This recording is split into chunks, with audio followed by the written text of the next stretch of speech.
There's something for every imagination at your local comic shop. Visit comicshoplocator.com to find a store near you.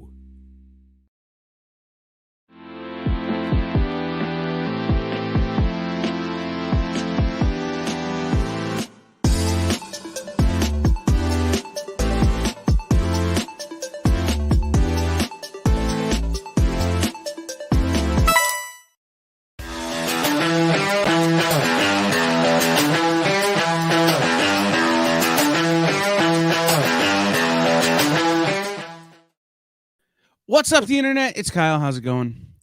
This is in stores this week, and I am joined, as always, by the Dante to my Randall, who isn't even supposed to be here today, Dan Wickline. How you doing? Not bad. Dan's not supposed to be here, but he's here. No, I was scheduled to do a podcast that's now going to be tomorrow night. So if you want to see me on Pop XP with Billy Tucci and Niall, tune in tomorrow night. I'll be on there at 6:30 Western time, Pacific time, Standard Time, 9:30 Eastern. Yes. So with Dan not supposed to be here, I invited some friends, including this one. Hi, guys. Jenna's here, guys.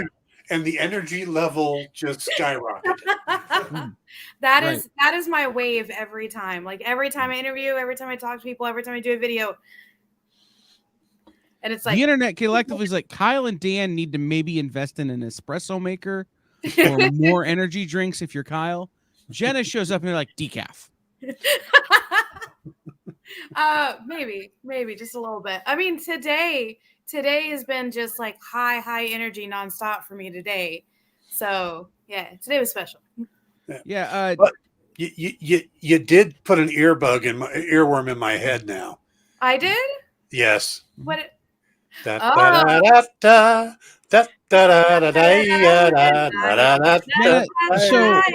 of the earliest memories on the experience was the time I sang the Hamilton parody on Miss Jen's show. I still have that. Mm-hmm. Yep. All right. Before we get started, saw this on Facebook today, and I think it's a perfect question. Now that we got a couple people here, we got some people watching. Buddy of mine posted picture of the X-Wings about to attack the Death Star. And almost like Iron Eagle, and I've realized I may be the only person that knows what the hell Iron Eagle is. Chappie's the man. You hit the cassette player and a song starts to play. What is your song as you're about to do your strafing run on the Death Star? Does it have to be 80s stadium rock like in the movie Iron Eagle? Anything you want. Any song across any genre, across all time. You could pick Ride of the Valkyries. You could pick the Baby Shark song. Goldfinger's cover of 99 Red Balloons. Oh, that's a good Interesting. one. Funny is mine is Golden Earrings, Radar Love. Okay, I can dig that. So I would say this. Updated. Mm-hmm. Mine would be Hard Times by Paramore. There's just something about the way she hits that chorus, and you're just like, yeah, I'm going to give you a hard time. Let's do this. In Golden Earring, there's the line, the voice in my head that drives my heel. It's like, it's Ben. I have Radar Love stuck in my head now. Thanks, Dan. Yeah, you're welcome. Jeff Wedding says Lunatic Fringe. I like that answer, Jeff. Lunatic Fringe is one of my favorite trivia answers, or partial trivia answers, to the only guy who's been a 2-time one-hit wonder, Tom Cochrane. Tom Cochrane was the lead singer of Red Rider, which did the song Lunatic Fringe, and he's got his solo song, Life is a Highway. Oh, yeah. Okay. What?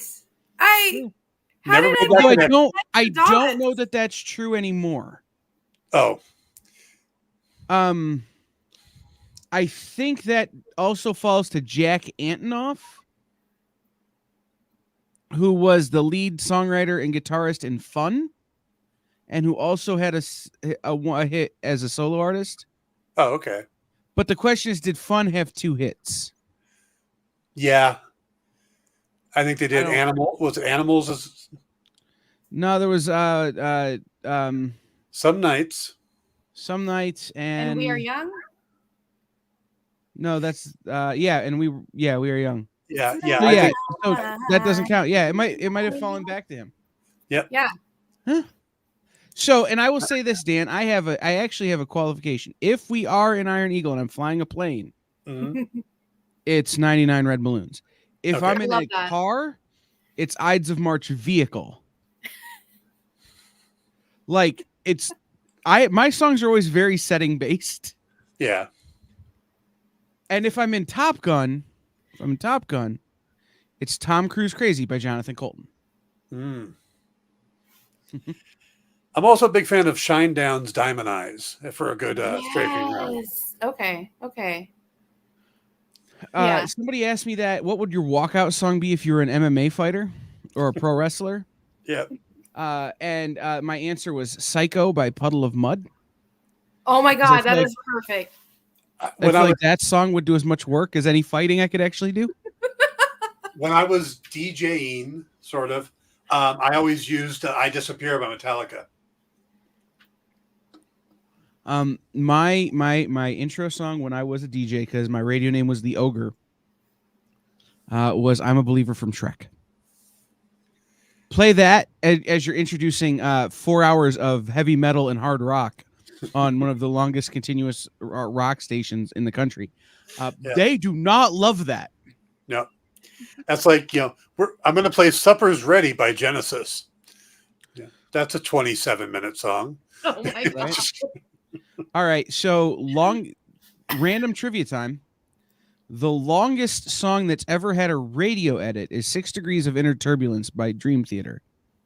It's 62 minutes. Wow. The longest song that actually gets played, yes, it's a radio edit. It's actually the whole CD with no skips. Dream Theater is amazing. Yeah. But the actual thing that the song that holds the world record for the longest regularly played radio track is Inagata Devita by Iron Butterfly. Yep. Really? Mm-hmm. I'm sorry, I didn't listen to a whole lot of radio. I don't know a whole lot of radio. There was an older comedian named Bruce Baum, and he was doing a stand-up routine, and he had a microphone, and he had a paper bag, and he was doing something with the bag, and he hit the microphone with it and went, poof, poof. And he picked up a second when he went and started doing poof, poof, poof, and started doing Inagata Devita, and then started singing it, and it sounded perfect. Oh my God, I need to find the other random trivia, and then I swear to God we'll get to comics. There are lyrics to Inagata Devita that you never hear when you listen to the song, because on the recording, the lead singer was so high he couldn't form the words. In fact, Inagata Devita is actually in the Garden of Eden. Yep. But he couldn't say it because he was so high, so they just changed it. Yeah. Well, that's like the song Magic Carpet Ride. They never wrote down the lyrics. Right. Really? It was years before they wrote the words. Yeah. Yeah. Oh, so they don't know if they're doing the real ones or not. That's crazy. Yeah. I've learned so much today. My favorite lyrics, and this will be the last one before we go into comics. The way that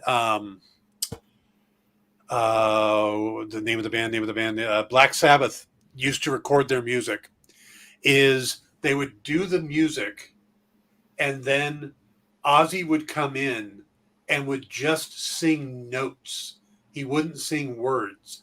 He would sing note sounds.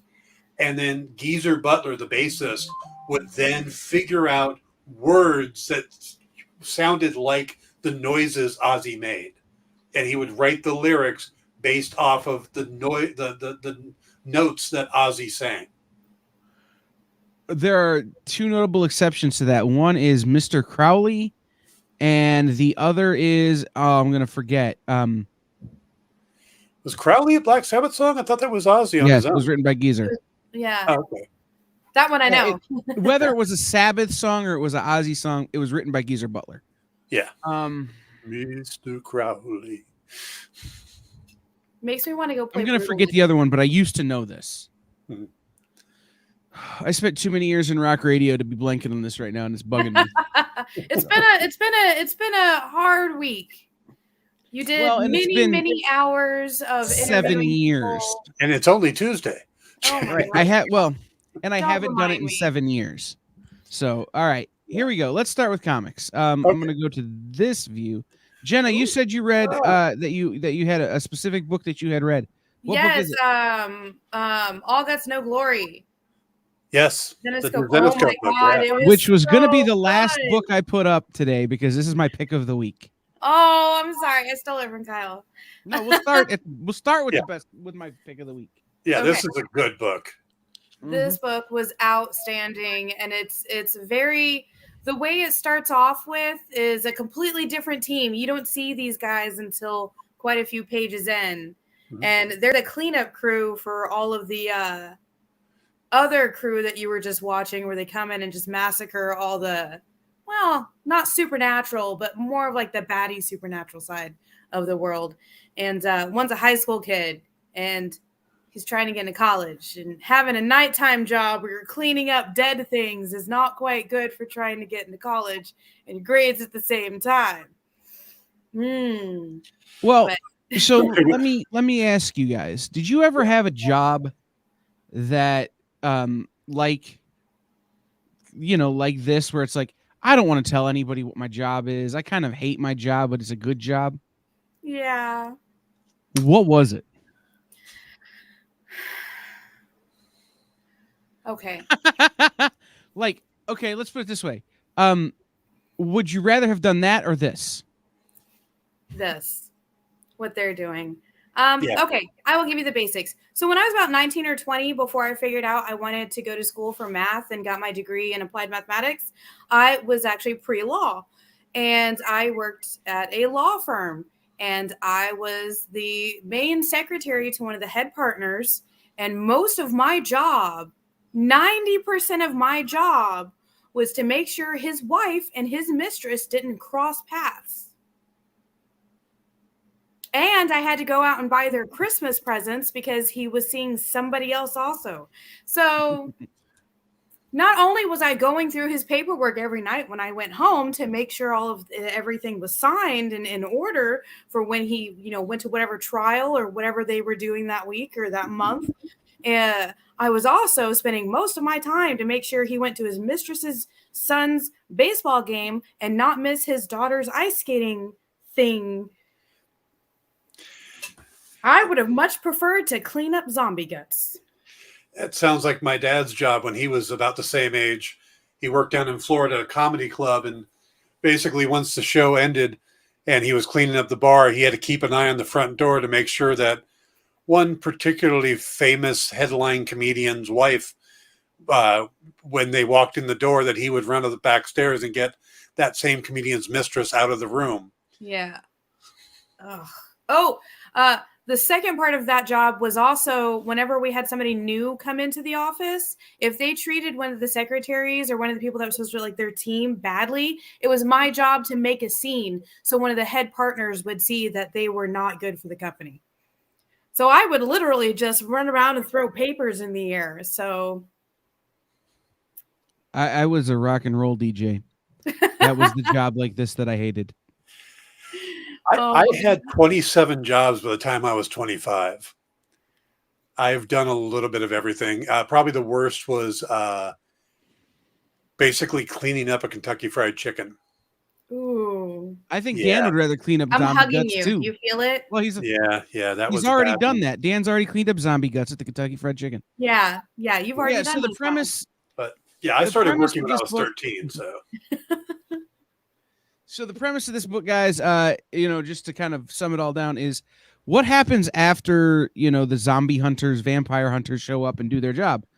Somebody has to return those facilities back to usable status. Yeah. Like the crime scene cleanup teams. Right. Yeah. These are the hotel the hotel maid service for the paranormal. Oh my goodness. This is the Disney team that has to clean up when you vomit on the ride.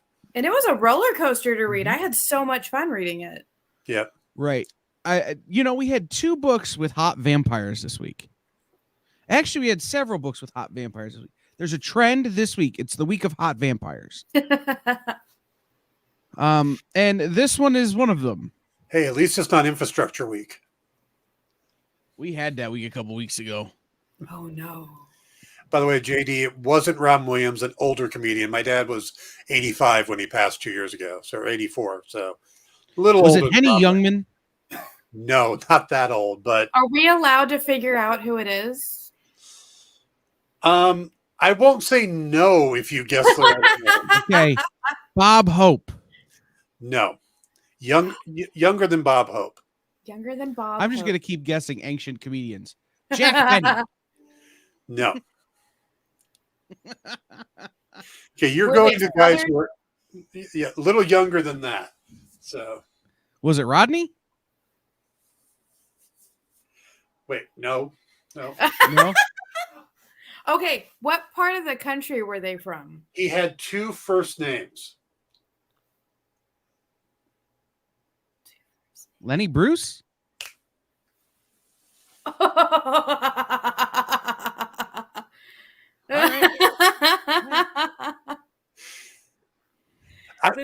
don't want like the Bruce estate coming back going, what did you say about our, It's like it's you the saw family nothing. story. I saw a clip. I saw a clip the other day. It was Don Rickles, and they go, "Do you have any stories about Sinatra that nobody's ever heard?" And Rickles is, of course, he does, but Rickles' response was, "The family's still alive." I like it, JD. Allegedly. Yes, allegedly. Right, allegedly. Yeah. All right. Speaking of allegedly, this book allegedly came out last week, and also this week. And we talked about it last week. Oh my goodness. If you like the Netflix series, you're going to like this. If you prefer the anime, yeah, I went back and reread it again this week. And it really does feel like I said it last week, and I'll say it again. The way Firefly has felt in comics, the way Buffy has felt in comics, the way these other series have felt in comics, where the story may have ended on screen, but it's being continued here. Yeah. Nice. So. Very well, too. So. Hey, Alan. Sorry. All right. I have quite a few friends coming on. I just want to say hi, everybody. I am about to leave though, but I do want to introduce everybody to somebody super special. He's part of our household. He's also part of our Triangle of Truth for everybody who's coming on right now who do watch those videos. It's my brother from another mother, my little big brother, Sean Butler. Bye, guys. Bye. Jenna talks really fast. You just listen slow. That's fair. Hello, Sean. What's going All on, right, Sean, everybody? you have to wave with 2 hands. Yeah, You have yeah. to wave with 2 hands. Right, there you go. And the internet has to think you need decaf.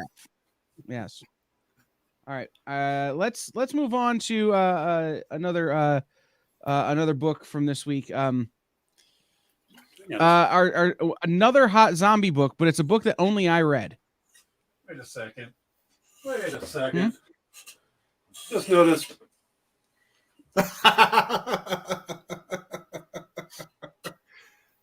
I don't have one, but I'll cover myself up.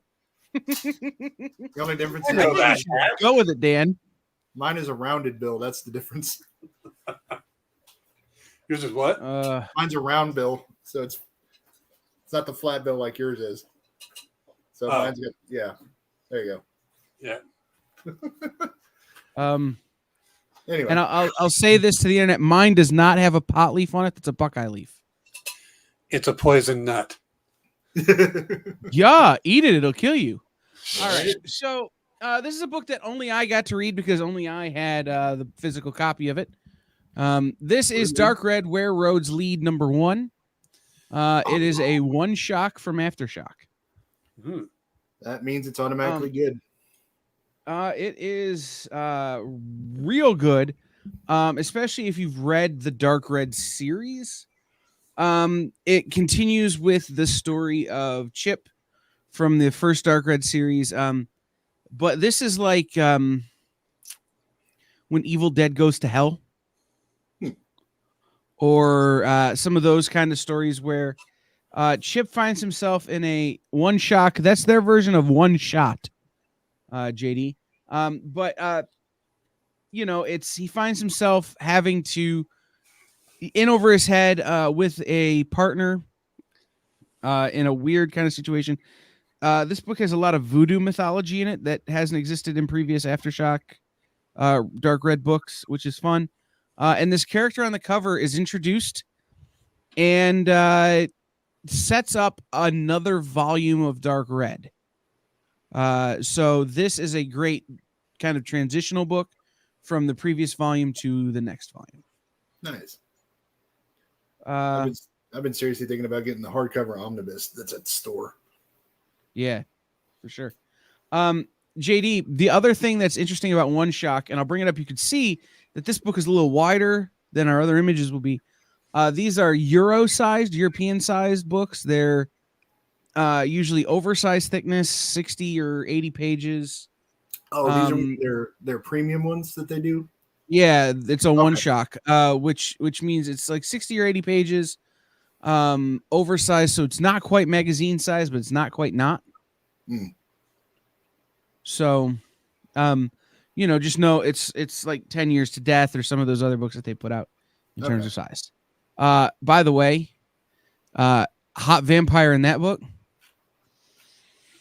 the worst kind of hot vampire. Because she's a hot vampire Nazi.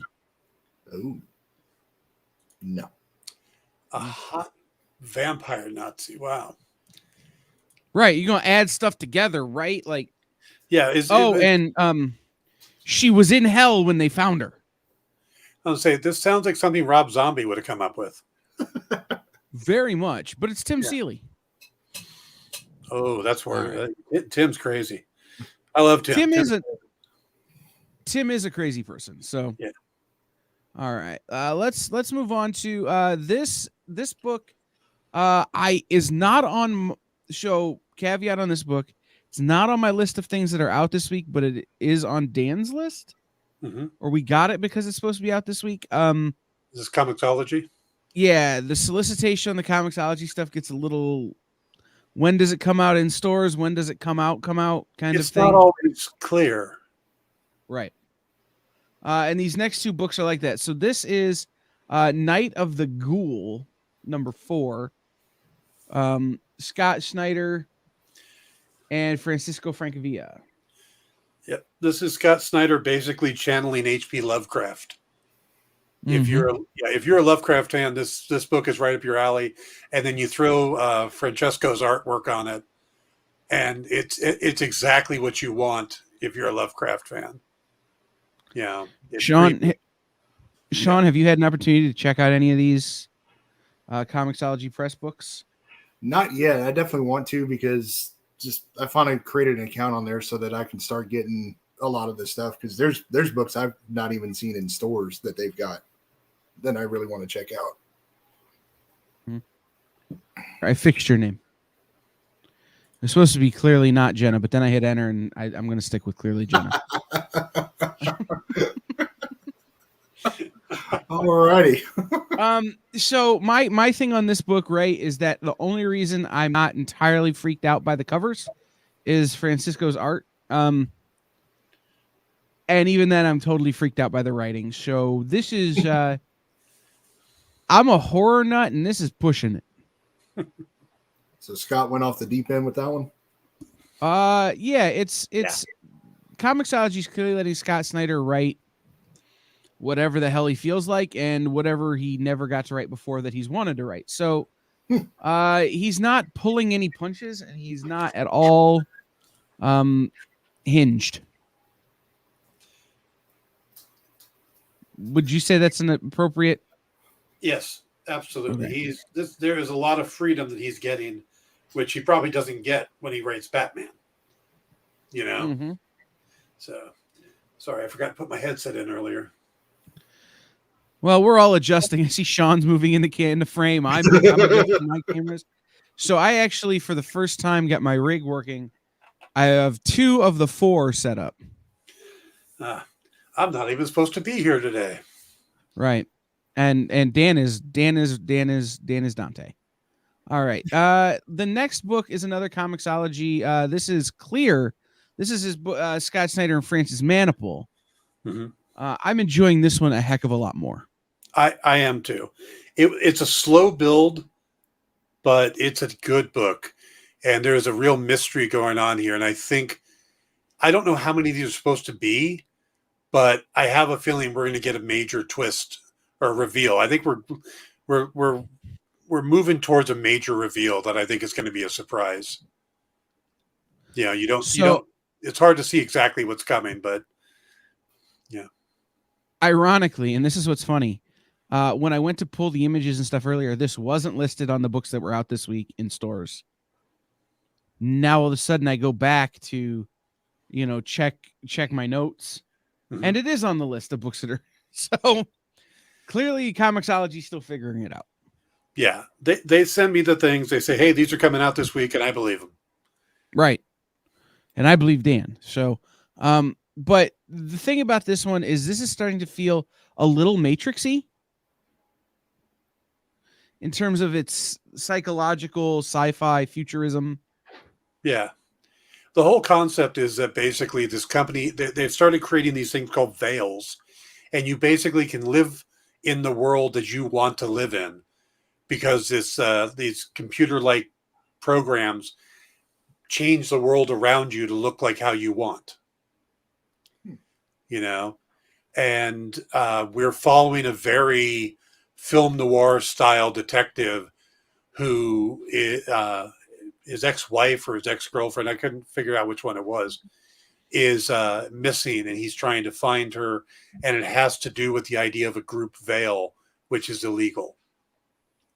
You shouldn't be able to share a veil with somebody because then you end up with like cults and weird things like that. So it's a very interesting story. It really does have that old, it's Matrix mixed with, I don't want to say Matheson, but Chandler. It's very Raymond Chandler. Yeah, I could see that. I was going to say it's the Maltese Falcon meets like Dark City. Yeah, or I was going to say Ready Player One. Yeah. Something like that. Like it's this whole you control more of the world than you normally would kind of situation. So what it feels like to me, and this is with all the Scott Snyder books he's doing over at Comixology, is that when you're a writer and you're working on something, other ideas try to crash in. And you gotta kind of turn around and really quick write them down, put them over there, but they're going to keep popping back up. And I have a feeling while he was doing his long runs on Batman and stuff like that he had all these other ideas come up. And then Comixology called him up one day and goes, "Would you like to do books? I'd like to do about 7, please." Right. It's Scott Snyder went to his dream journal and was just like, "Here, publish." Yep. All right. This next book didn't require a lot of reading. This is John Buscema's Marvel Heroes Artist Edition. I love these books. I love when you get it's basically shot from the original art. There's no color. It's just, and this is back when they lettered on the actual page. So you get the actual art ink lettering shot in the oversized, because these are done 11 by 17. And it's absolutely gorgeous. You get to see Buscema. Buscema is an underrated artist. We always talk about Kirby and Ditko and all these other, but John Buscema did such amazing work at Marvel in the late 60s and early 70s. And this book really captures some of the better pages. So if you were a Buscema fan or an original art fan, but can't afford a John Buscema page, this is your next best thing. We were talking to Arvell Jones on Sunday, and he had me go out and pull up these photos from the 1969 New York Comic Summit or whatever. It was before it was New York Comic Con, back in the 60s. And there's this big room, and all these people are numbered. And you see Rich and Ron Buckler, and then immediately behind them, there's this tall figure with a beard, and it's next to him is labeled Sal Buscema. Mm-hmm. And I'm sitting there thinking, why is John not labeled? I mean, it was just really funny, like the murderer's row of every major name you can imagine. Like, oh, this person created this character that's in a movie. Now we're in these photos. It was absolutely wild. Yeah. All right. House of Slaughter number 4. Yep. I'm out. Like I did get a chance to read this one. It's actually a part of my pull box. I've got pretty much everything in the Something's Killing the Children universe on my pull.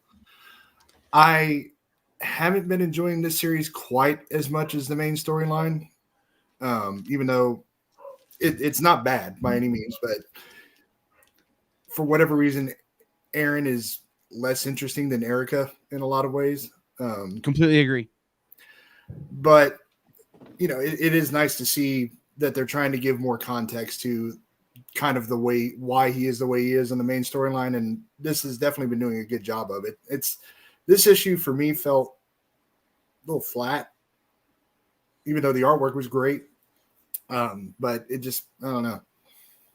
Something about it. It was like I didn't love it, but I didn't dislike it. It's just kind of in between. Nothing really happens in the issue. Yeah, there's a lot of exposition, a lot of flashbacks, and if you're reading it digitally, it's hard to read because it's kind of there's a lot of 2-page spreads or where they have and that's really hard to read digitally. Yeah, so it was a very confusing read. It might have been better in physical form, actual in person, but yeah, not much happens. It's just it's a meandering story at this point. It's like, okay, we get it. These two have feelings for each other. One of them betrayed the other, and move on. Yeah. I love Something is Killing the Children. This book is just boring. I think House of Slaughter thus far has been boring.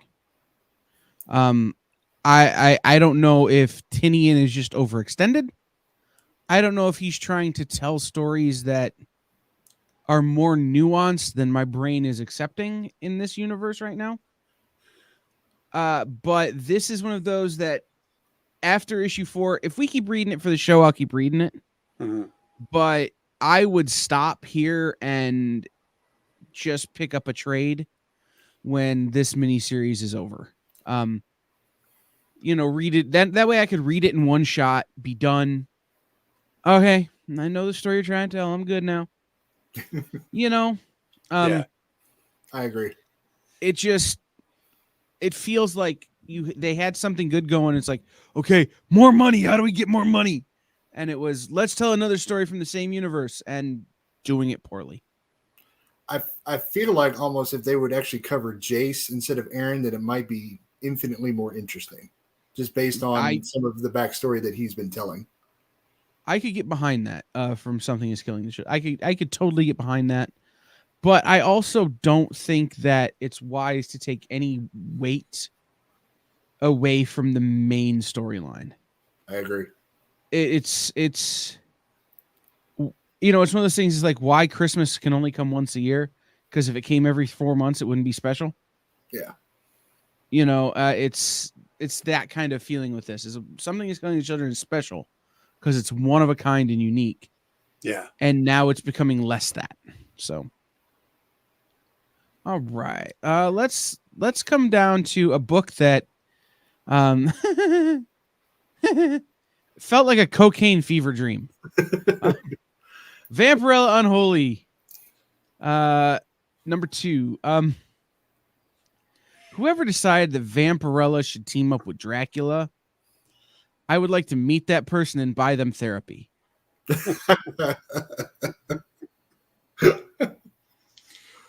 This is a very unique book. I will say that. I kind of half glanced through it, but I mean, it looked crazy. Yeah. Just a little bit I saw. The premise here is basically there's a guy who is possibly has the spirit or whatever of Dracula inside of him. He doesn't know it. He's a police detective, and he ends up married to Vampirella because she thinks she can save him.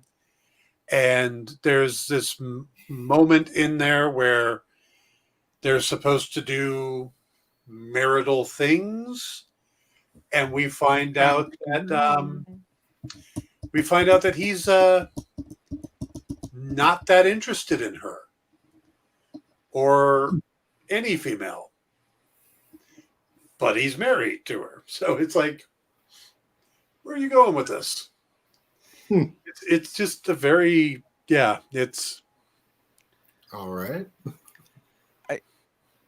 Vampirella is such a strong character, mm-hmm. and such a and people online bitch about the costume, right? And there was a whole thing when Dynamite tried to give her pants or whatever. Yeah. That people got all kind of angry. But what this is doing is it's, to me, it's making Vampirella a secondary character in her own book. Now Dracula is more interesting than Vampirella in a Vampirella book. Well, this is Vampirella / Dracula, so. But it's a Vampirella book. Like, let's be real. Yeah. Any book that Vampirella is in is a Vampirella book, unless you team her up, like we suggested a few weeks ago, and do Bridesmaids of the Dynamite Universe. Yeah. She's going to be the leading lady, and I don't know, to make her a sidekick almost with her own plot line feels ill-advised. Now, I will say this. It's who's writing this? This is Christopher Priest. And who am I to question Christopher Priest's writing? But I'm going to need issue 3 to sell me, essentially, at this point. Because issue 1 seemed weird. Issue 2 seemed off. I'm going to need issue 3 to hook me. Yeah, there's a lot of weirdness to this, and I'm kind of waiting to see where the story's going. So, yeah, I'm with you. I'm gonna read number 3 and then see where it goes. Yeah, right. Like I said, I'm not one to. I'm got no level of being able to question what Christopher Priest is thinking, but maybe make it a little clearer, bro. Just throwing that out there. Speaking of what are they thinking? I want to love this book. I want to like this book. There's so many components that could be amazing in this book. It is such a slow book. Mm-hmm. These 3 issues could have been done in 1, I think. It's like, I mean, the deconstruction, just make something happen. The story of the Great Molasses Flood? The world's most slowest moving ecological disaster? I think it's a great setup. It's an interesting thing going on, but it's just not moving at all. It's like, hey, Brian, do you got a story? Yeah. How many issues do you need? How many can I have? Yeah. You're going to pay me for each one. How many can I have? Right. It really does feel like, and I made the joke about the Great Molasses Disaster, which, by the way, like somehow molasses killed 21 people. It's like, could you not see it coming? But this book just feels like it's taking forever and a day to get to the damn point. Yeah. I recognize that Bendis is trying to rebuild the Jinx world, because it's existed before. in places. He's trying to, well, I use the word rebuild. That's wrong. Reestablish to kind of get the momentum going back into the Jinx World stuff. But if this is momentum, is a full-fledged, forward progress like Snail Space, I don't understand. The art though is just stunning. Yeah. This is a book that I would buy to read at to stare at if I never read a word. Stephen Byrne is just a monster and does a great job on this. Yeah. But the story just isn't going anywhere yet. Yeah. Nope.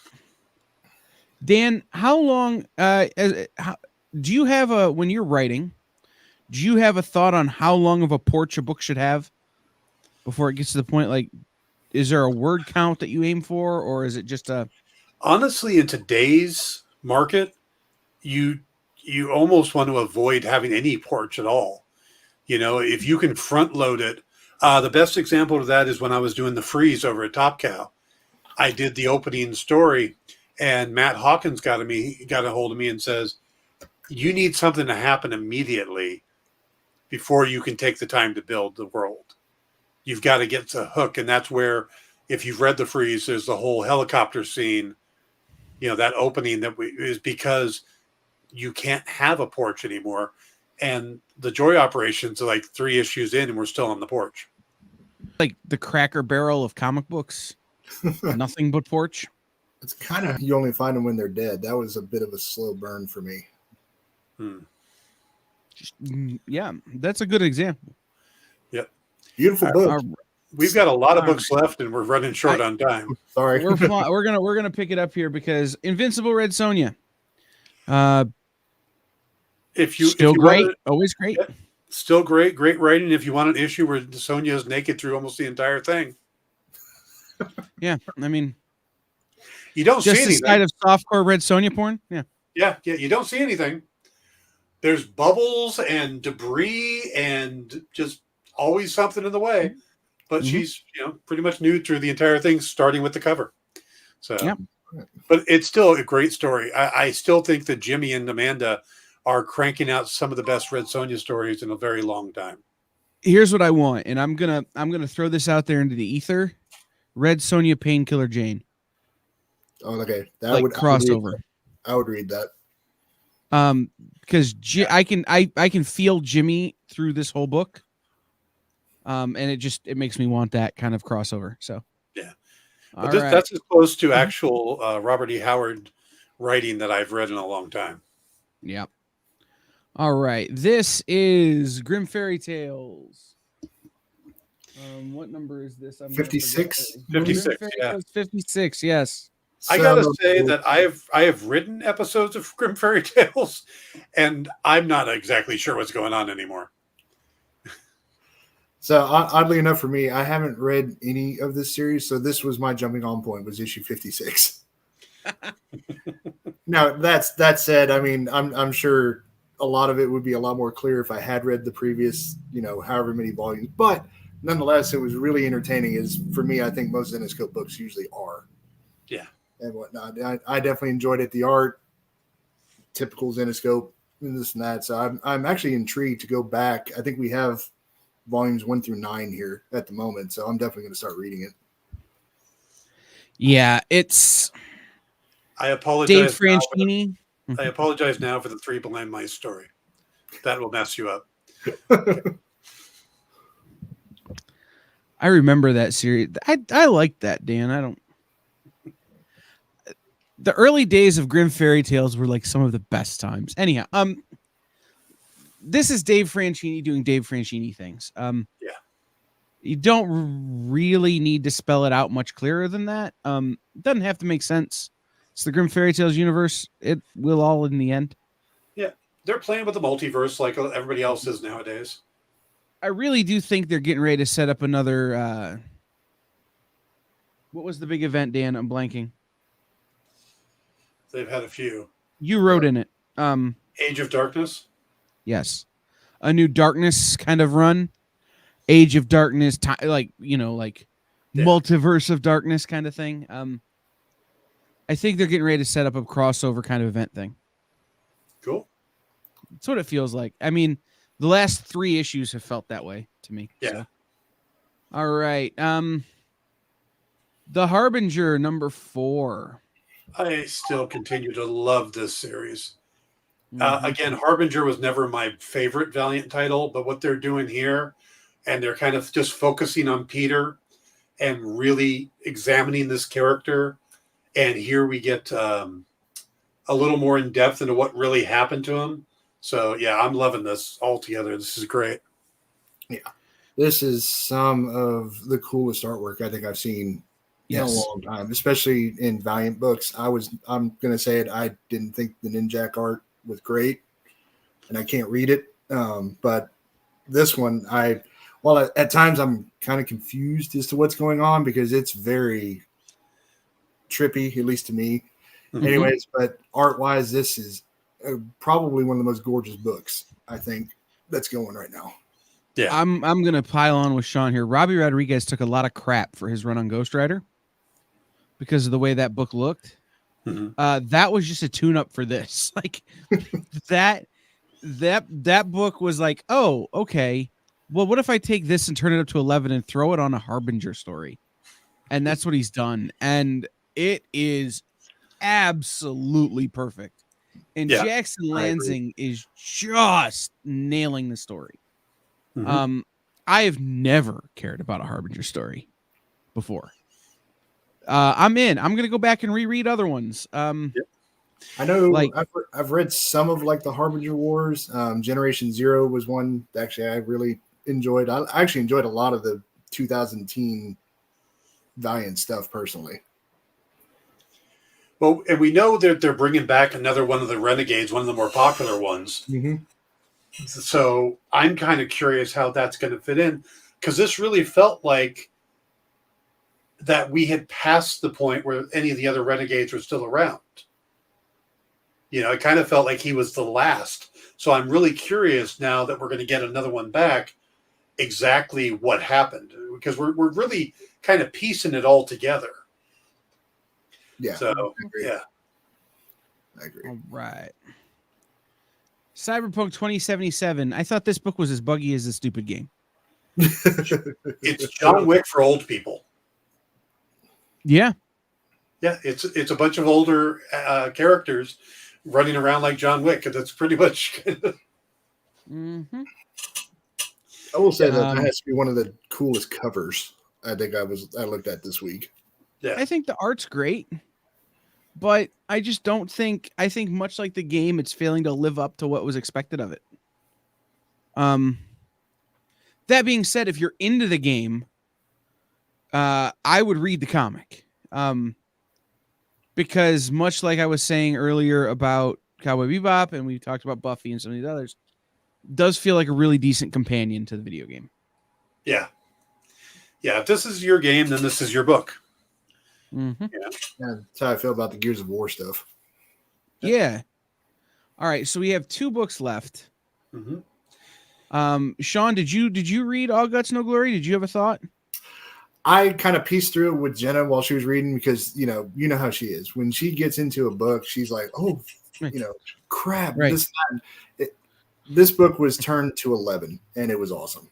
I mean, I hadn't read a Zenescope book. I'm not gonna lie, up until today, probably for the last year. Just shame on me, but these 2 books really have got me back into how good they are with their stuff.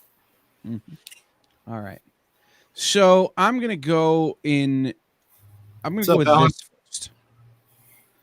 Usagi Jimbo, Lone Goat and Kid. Love this book. I don't know why it's called Lone Goat and Kid. There's no goat or kid in this. I can tell you exactly why. Okay, go ahead. This is Usagi's Lone Wolf and Cub. This is Stan is going to do a Lone Wolf and Cub story in the Usagi universe.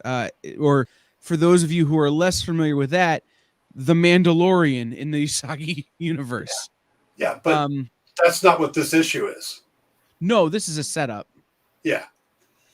This is Usagi basically retrieving a set of swords from a fallen samurai, and you get this great story of romance and greed, and it's just Stan Sakai at his best. It's gorgeously drawn.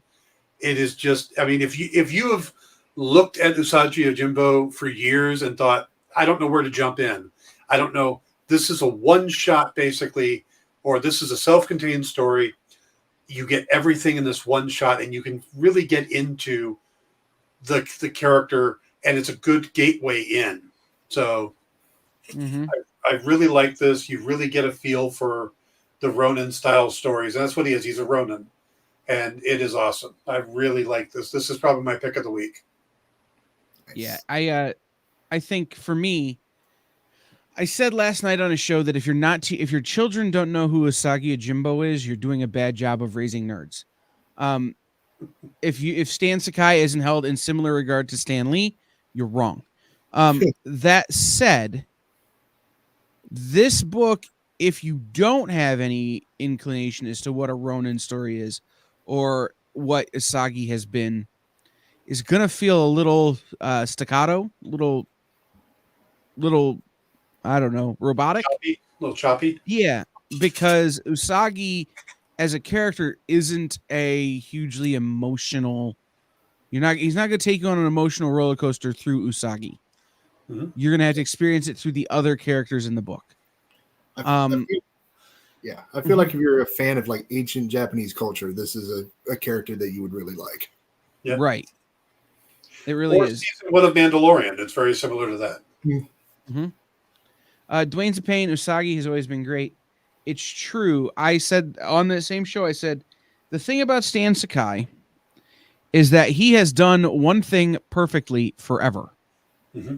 He's not gone off and done a whole bunch of other stories, a whole bunch of other books, tried to expand his universe. He's done this. He's done it perfectly, and he's not wavered.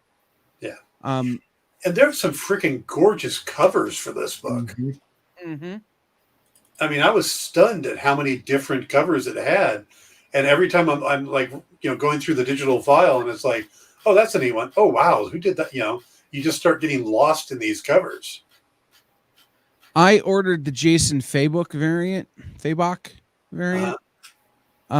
And I hadn't seen the, who was that one? The John Jiang variant. Uh-huh. But I think I'm going to have to pick that one up as well. I like the Lee In-hyuk. Oh, yeah. Yeah, just gorgeous. I mean, that's a poster. That's the type of thing you put up on your wall. And there's a really cool John Desjardins variant that I'm going to throw up because, again, if I had seen it, here's the truth. I will wind up with every cover of this book. Like, it's not even a real thing. Oh, okay.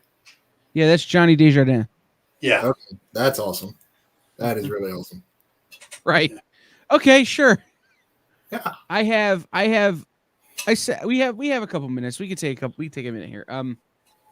I said on this show last night that without Stan Sakai, without Bob Burden, without Kevin Eastman and Peter Laird, and without Gary Reed, you would not have independent comics like today. They're that important. And to see the success that Usagi and the Turtles continue to have, and I'm sure if Bob were out there, still doing stuff, and not kind of being Bob Burden, his books would be as revered as these books are. So just if you don't know about the Ninja Turtles, I would like to visit your cave sometime. One name you need to add in there. Yeah. Larry Martyr. Thank you. Absolutely. Bean World, yeah. Plus what he did to basically start Image Comics. Right. Well, I mean, and then, so this is what I was saying, is that you have Stan and Jack and Bill Finger. There's that level of guys that started the big two and were the reason the big two are what they are. Yeah. And then in my book, it's this kind of tier of Stan Sakai, Kevin and Peter, Bob Burden, Sergio Aragonés, Larry Sergio Marder. Aragon. Yeah. These guys that created indie comics. Mm-hmm. And then you have Jim Lee and Todd McFarlane and Jim Valentino and all of these guys who are what made indie comics a $1 billion industry. Like, those are the guys who brought it to the next level. So there's in LA, there's a group called the Comic Arts Professional Society. And I've been lucky enough to be a member for a little while. And you go to a meeting and you sit at a table and you look around and you're like, oh, that's Mark Evanier. That's Sergio Aragonés. That's Stan Sakai. That's, and it's just such a pleasure. And I had the amazing honor of going to a CAPS award presentation to Stan Lee many years ago. So the room was even full of even better and better people. And it was just an amazing night. And yeah. I want to go to there. That sounds like heaven. Yeah. It was a pretty amazing night. Yeah, it's one of those things. That's like how if you ever get to go to the Rock and Roll Hall of Fame inductions, it's kind of how that is. Yeah, it's like, oh yeah, hey, I almost just knocked over Bruce Springsteen while I was going to the can. It's a weird night, man. All right, last book, and I saved it for last because I think this book has the biggest payoff this week. Sheena #3. It does have a great payoff, but it almost feels like we saw it coming. Yeah. Yeah, because we were given a lot of clues. Yep. So, but it's not one of those that if you didn't get it, that people are going to, it's like, oh, I should have seen it. It's a good reveal. But I think that the payoff in this book is also a turn, right? Like, this book has been going one direction pretty hard for the first two issues. And I think we were pretty vocal on here about we weren't sure whether it was good or not. Yeah. Whether it was the right direction to go or not. And then the reveal happens in this book. And because of that, the whole book takes a left-hand turn. Yep. Yeah. Now it's going to be interesting to see what Sheena and her new friend get up to. Right. Yep. And Sean, do you have experience with Sheena, the Queen of the Jungle? This is actually a character that I'm not that familiar with from Dynamite. Vampirella, Barbarella and Painkiller Jane, I know them, but she's actually one that I'd not really heard of until I saw this title, to be 100% honest with you. and Sheena is one of those characters like Vampirella that's been around since... Was she an Eerie Comics character? Or a Harris Comics character? I think Sheena is actually tied... Is she tied to Burroughs? Yeah, that's right. She's Edgar Rice Burroughs' character. Yeah. Yep. Sheena was part of the Tarzan universe. Oh, okay. And was a punk rocker. Yep. Okay. That's a different story. Is it?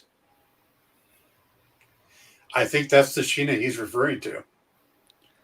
Well, then we might as well be talking about Sheena Easton. But no. So yeah, I think Sheena is the biggest payoff of the week, and I think it's the book that has, in my opinion, the most upside of the books from this week. A ton of potential. Yeah, 10 out of 10 would read again. Is that you could probably get the first two issues still. So if you go in, you can get all three and get caught up. And if you haven't been reading it, it's well worth it. Good art, good story. There's also a really dope Linsner cover. Yes. Oh, but there's always a really dope Linsner cover. Yeah, Linsner is just killing it lately. I think the last year, every cover he's put out has just been great. Yeah, I haven't seen a dud at all. Nope. Yeah. All right. So, and between Linsner and Perilla, they do some amazing covers on those books. Mm-hmm. And then real quickly, before we get out of here, I have a couple more covers I want to show you. But first, I need to do this. Okay. I want to tell you about, I want to remind you about this cover. Mirka and Dolfo.